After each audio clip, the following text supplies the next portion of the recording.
The Norwegian Method. I'm KB Kristian Blumfeldt, Olympic and 3-time world champion. I'm Dr. David Lippman, a health and human performance specialist, and welcome to the Norwegian Method podcast. The Norwegian Method. Welcome back to the Norwegian Method, and fresh off a tough day in Topor, I've got Kristian joining me. Mate, how are you? I am cooked. That was a brutal day in the end, but yeah, we move on and try to recover now, having a new race in 2 weeks' time. So, but yeah, it was a lot of different stuff happening in the race, and yeah, I guess we will go through it now. Yeah, I guess. Well, let's start out like before the things. How have you found New Zealand in general? How have you found being down there? Like, obviously a big adjustment, time zones, that sort of stuff. But how's it been for you? Yeah, I feel so. I came here 2 weeks before the race, and I feel it's quite strange that like 12 hours time zones change almost feels easier than doing 8 hours towards the east. So Yep. like flipping the day all the way around is easier than just going to Japan. So I felt like time zones wise, it was adjusting quite easily. I was just waking up early in the morning. And I've been training here with another pro, Ben Hamilton, and staying with him and his family, and had good training companies, even though Casper and Gustav decided to not join me for New Zealand. So it's been a good stay until the race, I would say. And Yeah. stayed the first week in Auckland. So had the base there and moved in here on Wednesday for the race. How is the cycling around Auckland, mate? I've been. It's pretty busy on the roads, and not a lot of. It doesn't feel like a cycling hub for me. It's a little bit like riding in a neighborhood that you never get out of unless you go for the big loop. So we had one very nice ride which was like the week before this race, where I felt unfortunately better than what I did today. So then I had like 160 or 180k or so on the bike, and felt strong, and just wished I had those legs today. Well, the commentators seem to suggest at some point that you'd been a little bit unwell leading into the race. Was that the case, or have you been okay? I did get a bit sore throat, like running those for the race week. So I didn't train much on Thursday or Friday, and just hope to be fine. So I felt fit and ready to go on this morning, but Yeah, okay. probably not ideal. But yeah, it's a long travel, so trying to Yep. give my best. And I guess like going through the race, how did you find the swim? Like it was a fairly deep start from what I could see. So how was that for you? Like obviously, the swim isn't your favored leg. So I mean, I assume you'd probably prefer to run in and get going that way, but how'd you find the swim? It was okay. I would say like a little bit choppier than a normal, and a bit confusing with the long sort of straights. So it was like sort of almost like 900 meters out, and then a Q 180 degrees, or two turning boys, and then a 2K section on the way alongside the beach, and then two turning points again, and then another 900 meters back to the exit. So it was a bit like hard to get a sense of how far into the swim I was. But yeah, I wouldn't say I felt super good, but didn't lose too much time. I think I came out of the water like 140 behind the front, and was swimming mostly in the feet of Fredrik Funk. So I reckon I should have been in that front pack, but yeah, maybe a poor swim. Yeah, okay. And then I had the transition, and I felt sort of quite solid when I start riding, and the power came sort of okay for the first 15-20 minutes, and uh, felt I wasn't over pushing it, and a little bit confusing with having the 70.3 race starting before us. So we had the age groupers out on the course basically the whole time. So when we started riding, we were catching up the age groupers who started maybe half an hour before us. So we had sort of athletes on course the whole time. So in one way, it made it a little bit tricky at some points because they are like overtaking each other as well as we are coming there as a almost like as a group, trying to play within the 20 meters rule and not getting into the red zone of each other, and then in the same time having to sort of overtake in a safe way the age groupers. Yeah. Yeah. Okay. And how were you feeling coming out of the swim? Like you said, it wasn't a great swim, but you were like within reach. I think everybody was looking at you at that stage and went sort of like, all right, he's thereabouts where he needs to be, right? He's not too far off where he needs to be.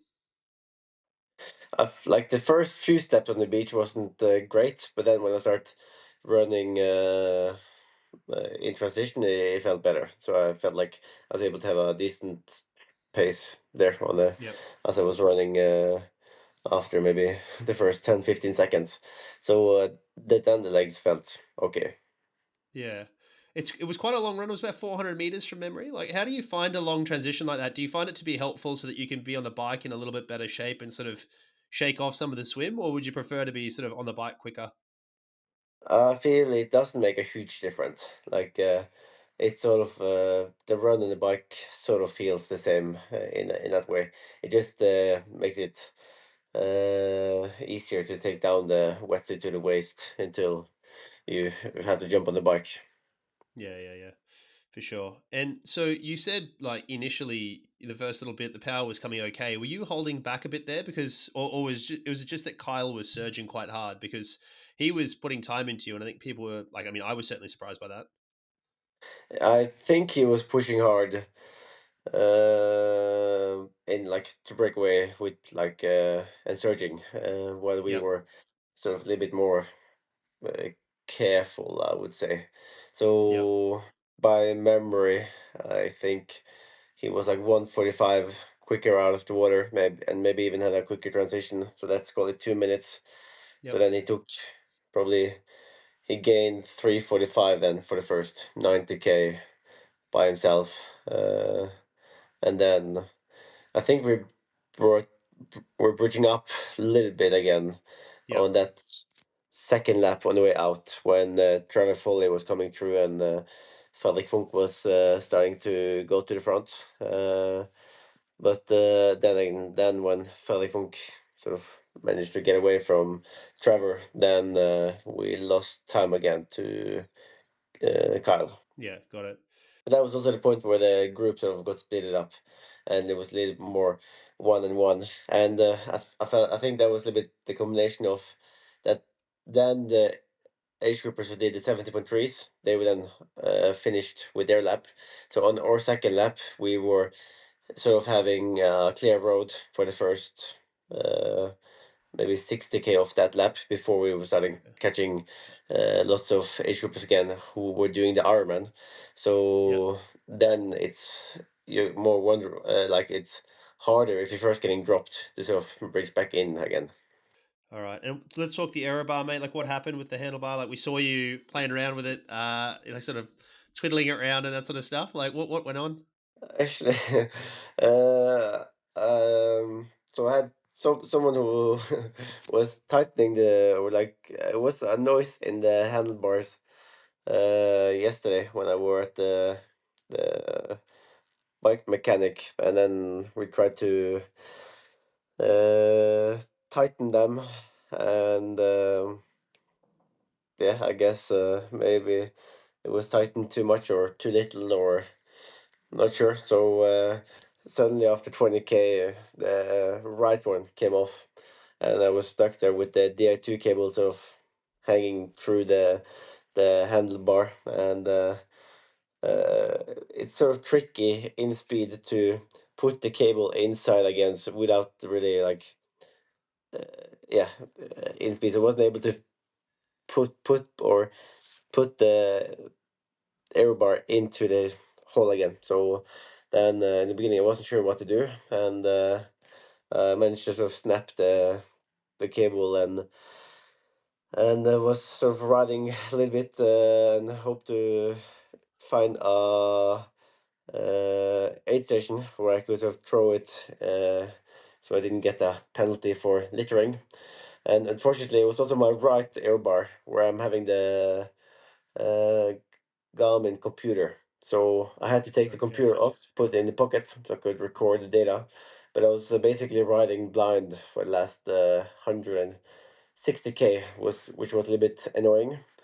Yeah. Both in terms of seeing the power and the pacing and the cadence, but also the distance. So uh, but luckily after like 40k maybe, I had a bike mechanic or 35k who he came up with on the car next to me, and he asked if I needed some tools, and I think in order to put it back on again, it would have taken me maybe 3 minutes or so, because it's like a couple of screws that need to come off before I can tighten it again. So I thought it would be better to just give it to him, and I still hope that I will get it back.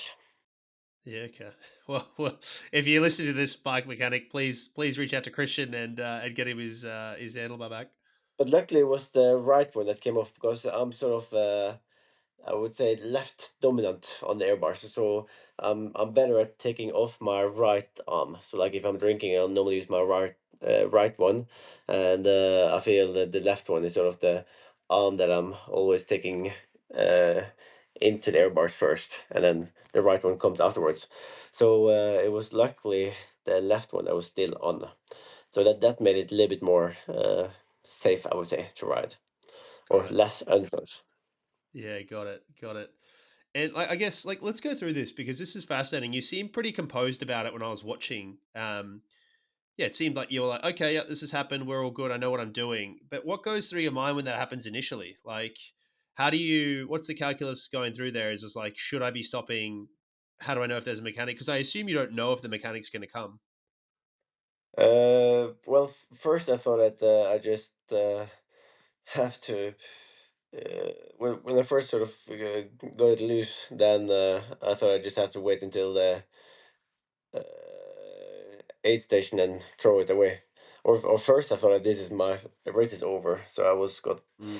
I was a little bit pissed off, and yeah, lost my voice after screaming a bit to myself after one course. But then it's more about trying to settle into the group and do the best out of the situation.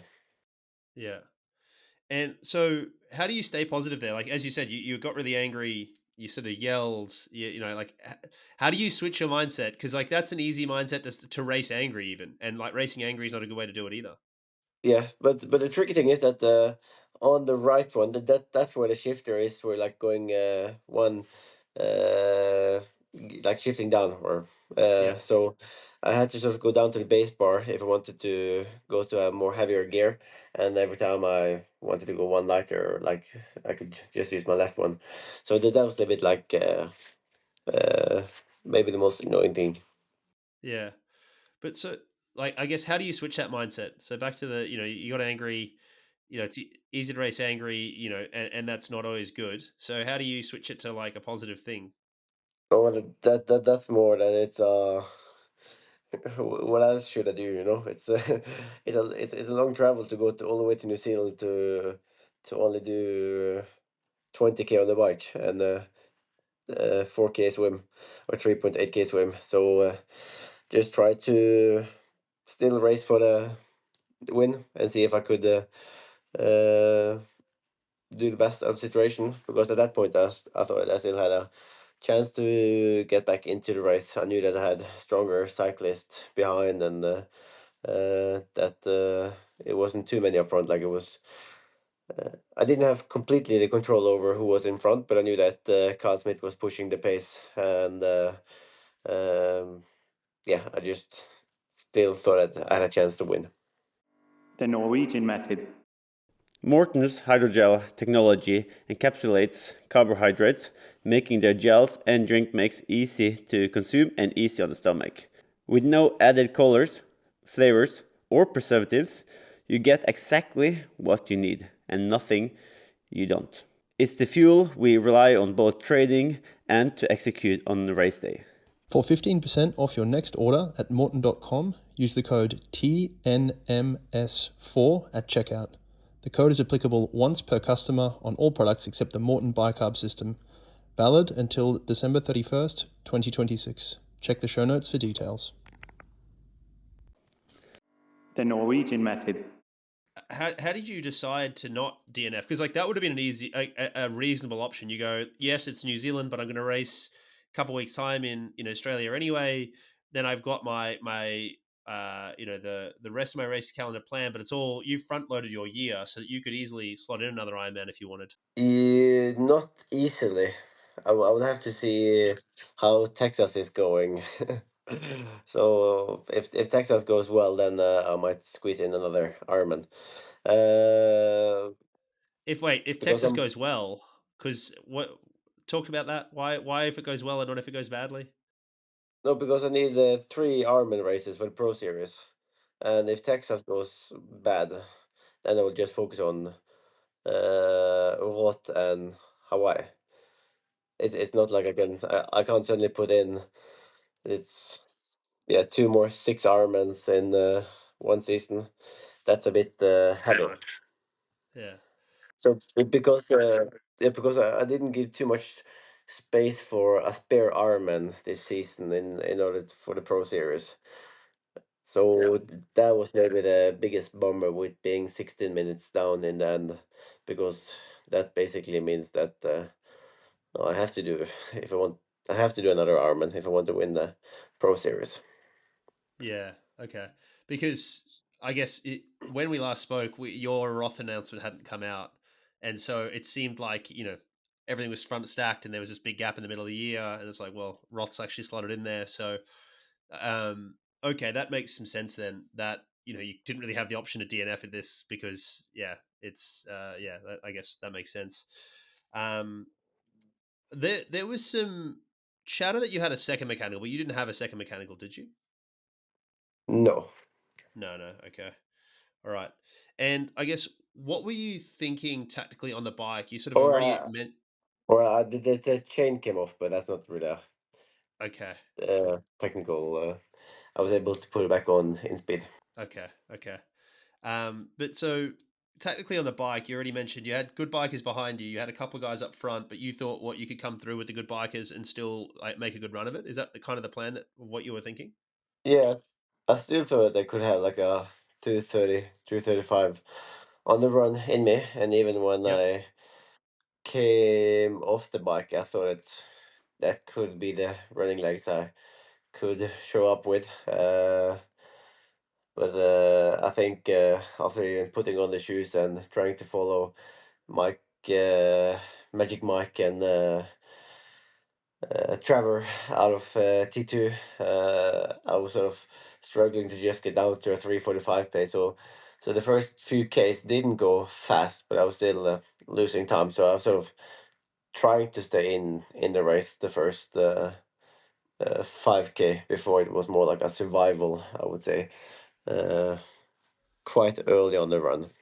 So then Yeah. it was the after 10K, I was from 5 to 10K, I was really smoked, and somehow I managed to sort of find the rhythm again, and it was a little bit easier actually the last 25K than the first 15K. Okay.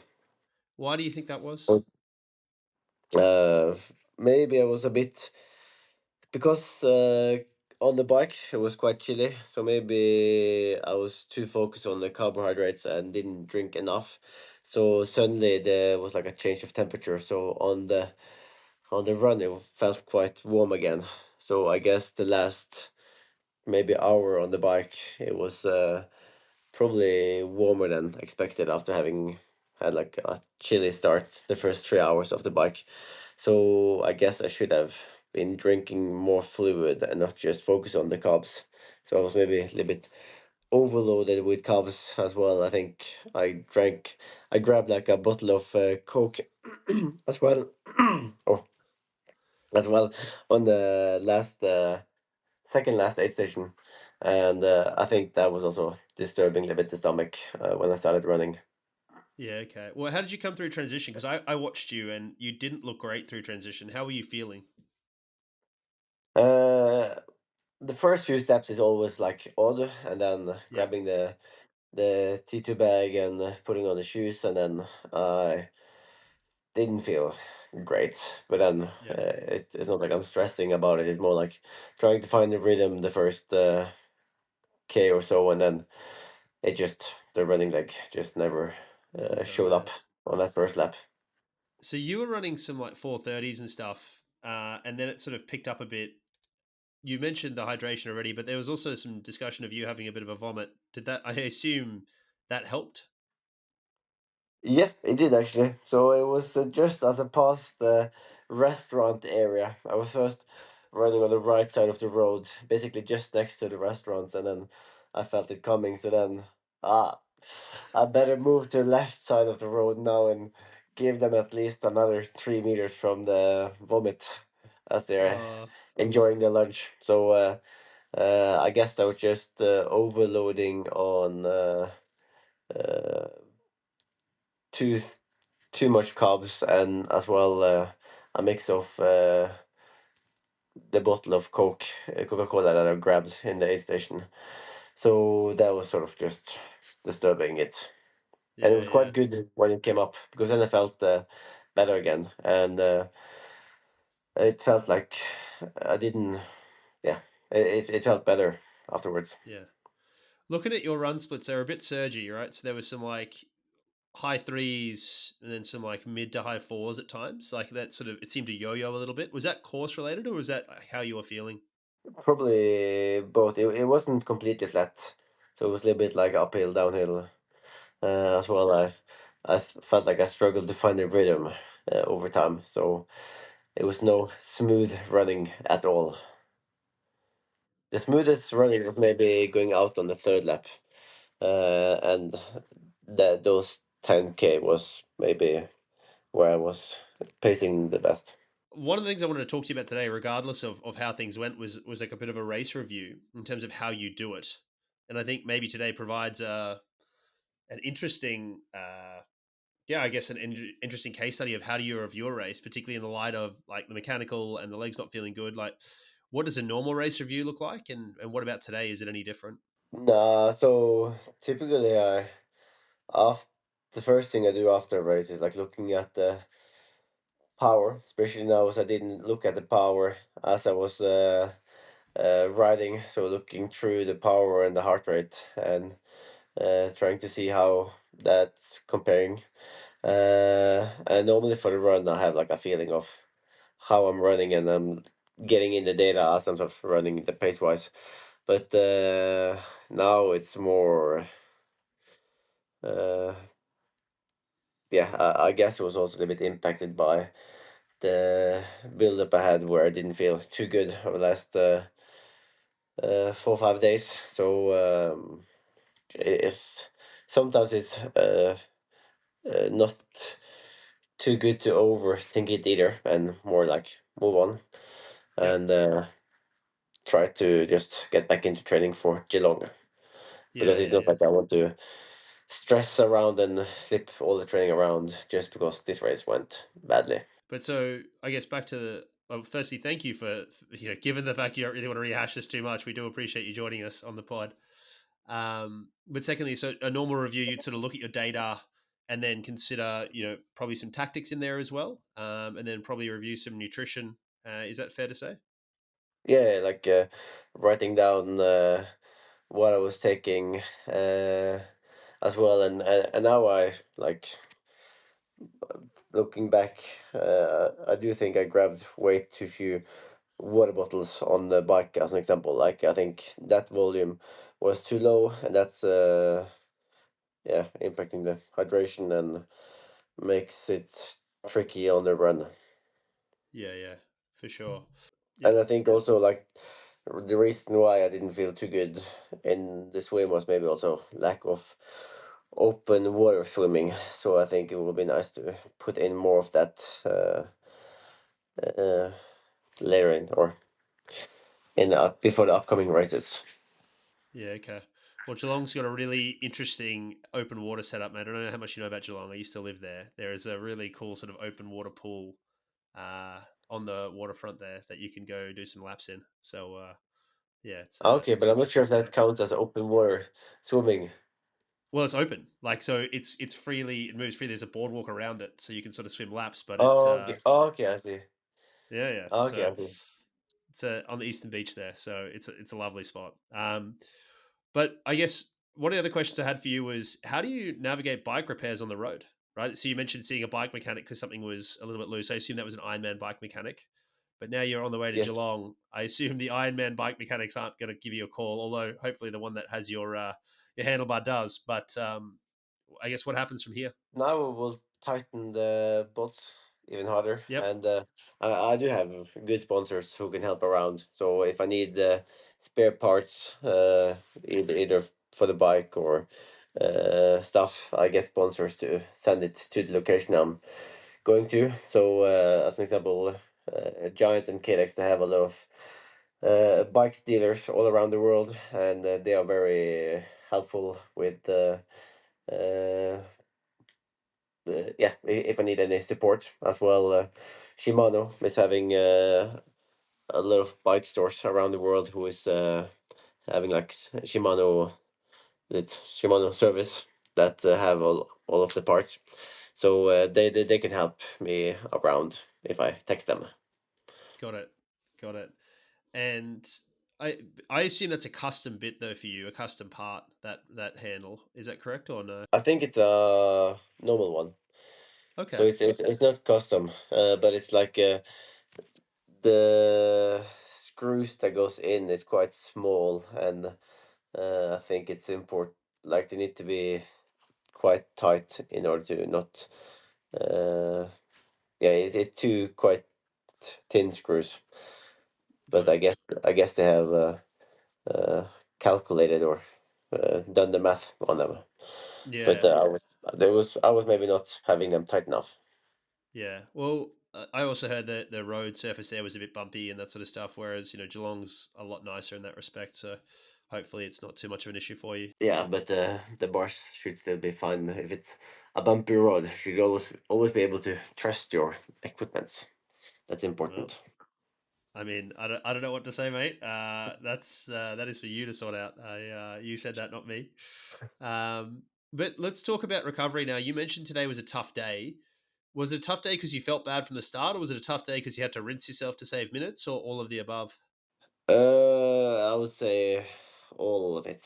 Like, Yeah, uh, but then I felt I was able to get back into the race again on that second lap on the bike when the bike group got split up, and we only had Kyle up front, like 5.5 minutes up front, and as we saw in the end, he was getting cooked on the run. So the whole podium came from sort of my group and behind, yeah, coming off the bike. So I think um, yeah, I was still in the race, and I was sort of just failing on the run. yeah.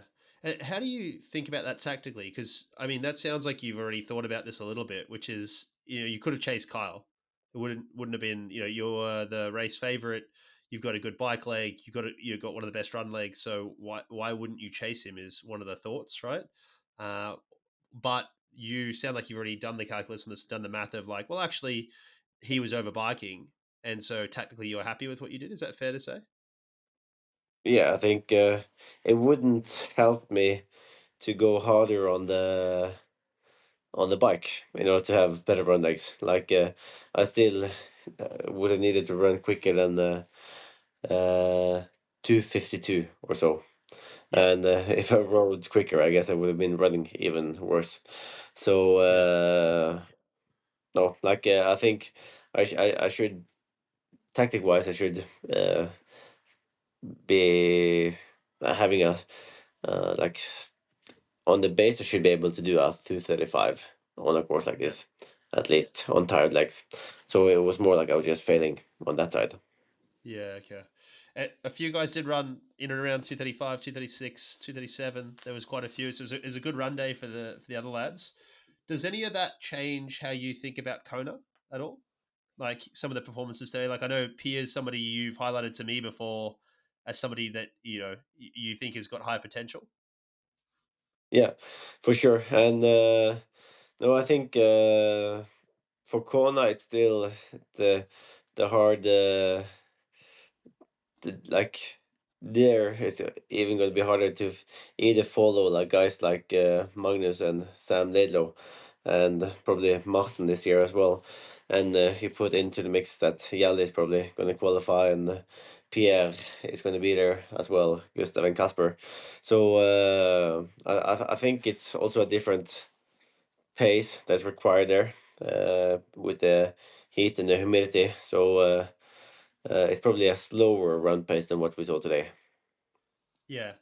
But I guess it's not just a standard factor, right? Because some people deal with the heat better than others, and historically you've done quite well in the heat. So yeah, okay, interesting. That makes some interesting stuff. But it sounds like you've got a few people in mind already that you're keeping an eye on, a little bit concerned about, a little bit aware of, and aware of some tactics that are probably going to happen in Kona, which is, some of the Uber bikers are going to go off the front and go for it. Yep, destroy their legs. So now it's back into run training, I guess. Trying to, yeah, do get the running legs back. And But that's but it. I felt I did some good run sessions in Lanzarote as well, bike sessions. So I felt that camp was good, and I was happy with the shape I came out of that camp. So it's more, and I was also happy with how I felt the first week here in New Zealand. So it was just, I guess it's just a shock for the body to be back racing, and the next one will be good. Yeah. Well, this is the. I mean, you sort of alluded to before the fact you weren't going to change much because it's not wise to make wholesale changes based on something that could be related to just being unwell, which I think is a wise take on this. But it does then sound like you said, maybe a bit more running. Is it more about trying to find some like the feeling in the run? Because I know you and Gustav talk about this a bit. Is like how you feel on the run and how you like almost technically and sort of technique wise how it is rather than just the brute force of the times you're running. Yeah, but that probably comes down as well to doing more race specific work. So I haven't done too much like longer runs for this one. Like it's been more threshold sessions Yeah, and over pace compared to the 340 or 330 pace that was required today. So I've yeah, been doing more like 315 pace instead of pushing it there. got it. Well, that'll hopefully hold you in good stead come next, or not next week, 2 weeks time in Geelong. We build towards October, don't we? Yeah, So I if the pace is right in October, then I'm happy. But yeah, going into Geelong is going to be so. The plan now was to do 3 weeks basically with more higher intensity, and got it. because I think that helps more for the recovery as well. It will give me some leg speed for the two 7.3 races that I will do. Yeah, okay. And how much longer in New Zealand, mate, and before you travel across? About 22 more hours. So I'm Okay. flying tomorrow evening to Melbourne, and then staying almost 2 weeks in Geelong, having like 48 hours or so in Gold Coast and doing a 6K fun run with Matthew Hauser and Plasmide. So Ah, if you are in Gold Coast and you haven't signed up for the fun run with Plasmide, you can go into their website and sign up.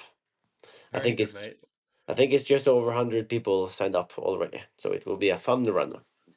Well, mate, both places I used to live. So, yeah, you're retracing my steps from many years ago. So we can have a chat offline about some places you should visit and go see and things to do. But that's exciting, mate. And this doesn't, I mean, aside from potentially racing another Ironman if things go well, this doesn't change your year too much because we sort of talked about it already. You were kind of going into this, under, like, let's call it under specificity, for lack of a better term. So like less specificity for the race stuff at the moment with the view towards being sharp in Kona. Yes, that's correct. So, but I was a bit surprised that I was still running that badly. Uh, but again, like it could have been, I felt a little bit garbage this week, uh, because I've been feeling quite solid on the longer rides and uh, runs in, or not the runs, but like the track sessions in the last 2 months. So that was a bit surprise.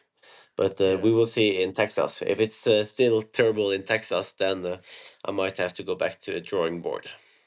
Yeah. Well, thankfully, the way you set your season up is Texas is a long ways away from where you need to be performing, so you'll have some time. I guess it would be remiss of me not to speak about Roth with you, mate, given that it was an announcement between our last podcast and this podcast. Let's talk a bit about Roth. What motivated the choice, and yeah, obviously you're excited about it. I think everyone's excited to see you there. Yes, for sure. And if I want to race Lalo, I guess I have to trace him down. Like he's not racing Texas. He didn't take the trip to New Zealand, so I'm chasing him. As well, what is maybe the most special race we have in Europe with the atmosphere, and I don't know how many thousands of people is cheering on in Roth, but the whole community and the whole city is just uh, yeah, backing that event. And I've never been there, but I've only seen pictures and videos, and it's definitely one of the sort of monument races we have in triathlon. And yeah, it's I've always wanted to do it, but this season I felt it was a good timing, and now I could put in a good Ironman in New Zealand and Texas before Hawaii. So timing wise, I felt it was perfect.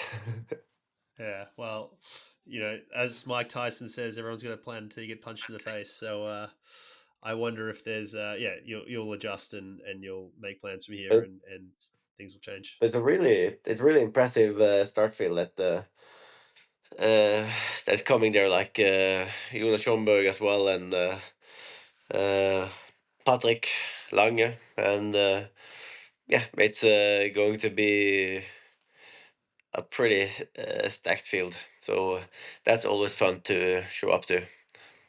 Yeah, I agree. I mean, it's interesting. It just feels, and maybe this is a product of the Ironman Pro Series. It feels like we've got more stacked start lists more frequently these days in long distance triathlon.